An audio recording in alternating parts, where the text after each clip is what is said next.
Javelina Nation, welcome to episode 3 of the Javelina Men's Basketball Show. My name is Andres Landin and I'm the host, alongside head Javelina Men's Basketball coach Johnny Estelle. The Javelinas are coming off two defeats at the hands of Northwest Nazarene and Central Washington in Nampa, Idaho, but are looking to bounce back as we begin conference against Arkansas, Fort Smith, and Oklahoma Christian. So, Coach, it's a pleasure. Thank you for taking time out of your day. I know defeats aren't what we always expect, but in times of defeat and adversity, what do you look for the most in your team and as a coaching staff? How do you bounce back from these? Well, I mean, there's a silver lining in every cloud. Watching me coach sometimes you may not think that, but I was proud of how our guys competed. We didn't play very well in terms of shooting the ball. Didn't guard it as particularly well as we did in the past, but when you leave the home nest, so to speak, and Mm-hmm. you travel as far as we did in foreign territory, you have to kind of get used to a lot of things. The travel, you have to get used to the type of game that's being called and things like that. But our kids, I thought they did a good job of competing and playing hard. We got to get better at playing together and making shots. And executing the game plan fully. But if you look at basketball in the landscape of where it is today, there's a lot of teams early that struggle. They struggle because of different reasons, trying to fill the chemistry out. Sometimes you have guys out. We had Kyron Block out that been playing well, so we had to kind of change our lineup and our rotation. So those little things really hurt basketball players early until you fill out who you are and your identity later in the season. Okay, sounds good. And as for the conference, we know the Heartland got merged, and it's increased the amount of games, the increased amount of conference games, which causes us to start early with Fort Smith and Oklahoma Christian. Whenever conference season comes around, how does the mindset change for you? Well, we start from day one at winning a championship and talking about how to win and how to eradicate losing thoughts. And that's a season-long process. But conference, some people think you turn it up a little bit or you change your mindset. Well, that mindset should already be there. You just should be getting better as a unit, execution-wise and rotation-wise and identity-wise. So conference games, yeah, the conference championship is always a goal, but winning every night should be the goal. So getting to know who you are is more essential probably earlier than, say, winning a conference championship right now, because one game is not going to determine it. But if you're getting ready for that one game every night and practice every day, so you get your team ready to win a championship over a series of a conference schedule. So I hope I answered your question. It's just a matter of you got to develop who you are every day and how close are you getting to be that team that can win that championship. So that's the Javelina way for you in essence? Oh, yeah, I think so. I think Okay. so. Yes, sir. And as for this upcoming season, we know this team hasn't fully clicked or fully meshed together, which you've mentioned. What do you think it'll be like when this team finally meshes the way you envisioned it to be? Well, I mean, there's a lot of weapons on this team. You look at the people that are playing the minutes. There's a lot of guys that haven't played at this level. We're mixing some that have and some that haven't. Some of the guys last year had different roles than they have this year. Last year they may have been more of a reserve and supporting role. This year they're having to be a leader.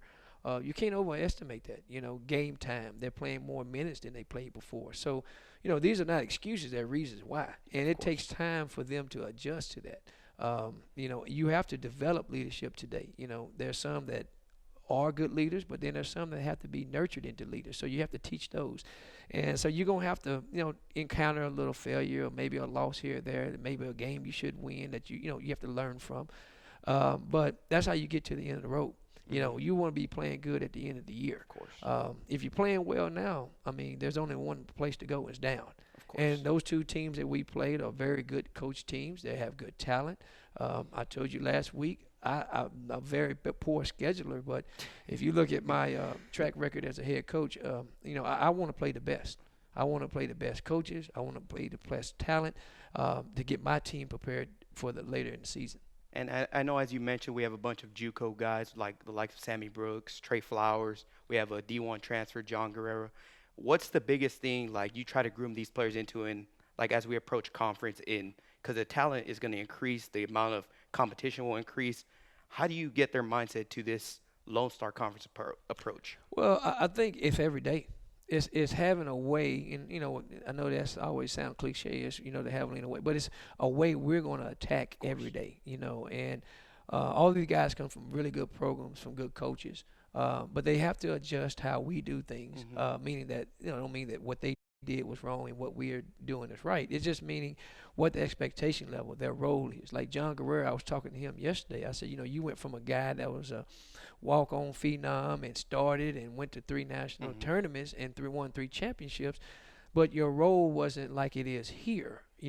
You was always a success story guy there. Here now you got to be the guy in terms of leadership. Of So course.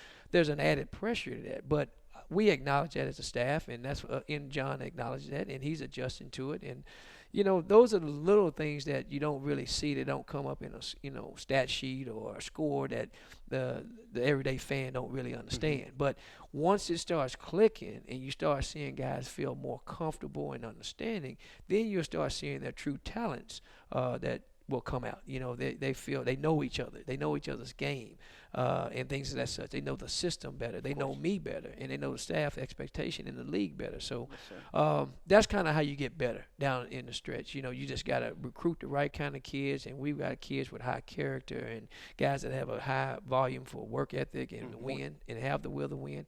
Now it's just fine tuning those little things and meshing them together, and the chemistry aspect is the last. Javelina basketball fans, I am completely honored and thrilled to have my first faculty guest, Executive Athletic Director of Campus and Recreation, Mr. Steve Roche. It's a pleasure, sir. Thank you. Thank you Thanks so for having much. me. Absolutely. Uh, so first, as we begin this interview, how's Kingsville been treating you? Are Uh, you enjoying it? Your family? How are the people? yeah, Kingsville's been great. I've told everyone, just being here over a year, the people are kind of what brought us here. Obviously, the athletic department, the university, and the tradition, but a big part of that was the people, because you want to live in a community where, it's inviting and friendly. And, we found that from the interview date until, honestly, till today. So absolutely, Kingsville has been great to us, and we've had a good experience here, both professionally and personally. So we're excited to be here. Awesome, awesome. And as the athletic director, whenever you assess teams and stuff like that at the end of their season or throughout the season, what do you look forward the most whenever you're assessing their coaches and their players and their staff? Sure. I mean, there's a lot of factors that go into it, and a lot of it's happening throughout, because I spend a lot of time with our coaches. We Hmm. meet individually quite often, at least once a month, but a lot of impromptu meetings as well. But you're looking for, obviously winning and losing is an important thing. The culture, the development of the student athletes, and I think just the total student athlete experience is important. So we want our student athletes to experience winning. We want them to experience a great academic opportunity. We want them to be in the community socially and service-wise too, giving back to the community, because I've lived in Division two towns almost my whole life, and like a Division two town gives a lot to a university, Of course. and we have a responsibility to give back to them as well. So I think all those factors play into it to really provide what I always call just a great student athlete experience. Most definitely. And with the merge of the Heartland Conference into the Lone Star Conference, it changes up a lot of things. For instance, basketball, we have Tarleton State, who's ranked. We have St. Edwards, who's just coming off a regional tournament appearance. Uh, how does this change? Like, what? How does this play a big role in this season with the amount of games that are played at for with a conference level? Absolutely. I mean, it changes a lot. I mean, one, there's different travel implications. Some travel is better. We're going to Austin or San Antonio now for trips that are, our teams have never got to Easy. travel less than 6 hours. So there's a lot of positives. The competition level is going to be fantastic. And it's one of those situations where, if you can win the conference or be competitive in the LSC, you're going to be nationally Of competitive as course. well. So, I look at it as a great opportunity of like, hey, we got this new competition level. Let's rise to it and let's be at the top of it, because we know if you do that nationally, you'll be relevant as well. Nice, nice. And whenever I walk into McCully Hall, you see the likes of John Randall, Gene Upshaw, Daryl Green. You see the rich history of this program. What's your message to alum and supporters with the future of Javelina Nation in your hands? Well, I think we have a great group of coaches, and more importantly, coaches recruiting great student athletes. Hmm. And I think the future is very bright because of, and it's all based on our student athletes and our coaches. And we have coaches who have the right mindset of student athlete development, which, in my opinion, great student athlete development on and off the court or the field of play leads to the wins and losses. And I think with the staff we have in place and the student athletes they're recruiting, I think the future is very bright. And we have different opportunities with new women's basketball coach in place and some things like that. So I'm very optimistic about the future here. Sounds good. And whenever you chose this place, and us being in the Lone Star Conference and the type of caliber of level it presents on a night in, night out basis, did that play a role whenever you chose this school? Absolutely. It's a great conference. And I mean, I was fortunate to come from what I felt was a great conference, and the Lone Star is a competitive conference. And I think with the Lone Star Conference, with most sports, like I said about basketball, with across the board, if you're competitive at the top of the Lone Star Conference, you're going to find yourself in a regional and in a national tournament at some point. So obviously things happen, different games, balls bounce different ways sometimes. But if you can consistently find yourself competitive within the conference, you'll be relevant on the national scene. Sounds good. And I have one more question for you as we conclude this segment. It's a fun fact. Who's your favorite Javelina alum?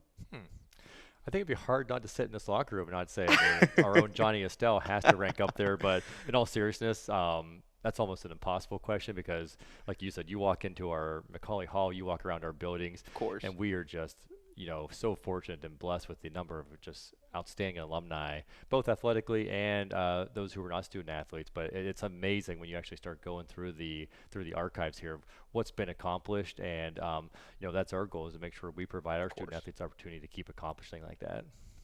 Javelina Nation, Mr. Steve Roche, good luck to you throughout your tenure, sir. Thank Appreciate you. it. Javelina Nation, welcome to episode 3 again of the Javelina Men's Basketball Show. It's a privilege to have Will Shayer, forward from Corpus Christi, Texas, Veterans Memorial High School. Will, thank you for taking time out of your day. It's a pleasure. Of course. And Will, like we know this past weekend wasn't what we expected. 2 losses, but there's always room for improvement, as Coach Stells mentioned. What do you think the team can improve on the most as we continue this season as we enter conference play this week? I think our staple is supposed to be defense, and this week we didn't play that great of defense. I think we got too spread out, so we need to keep the paint more packed in and just stay in gaps. Sounds good. And as for coming from high school, Veterans Memorial High School, which won a lot in your 2 years, y'all went to the state tournament. Y'all made school history as the first team in school history to do that. How did that help you translate to the college game, like in terms of winning? I mean, well, in terms of winning, like I've already been in situations like that. I've already been in pressure situations, and I've also played against great players, getting that far in playoffs and everything like that. So it translates to college like that. Sounds good. And as for this upcoming year, as we enter this conference with new teams, new faces, does your mindset change or no? No, still win conference. Still winning the Yeah. Javelina way? The Javelina way. Of course. And as for a fun fact that you think Javelina Nation should know, which I asked Chauncey last week, is there anything that you think we should know about you?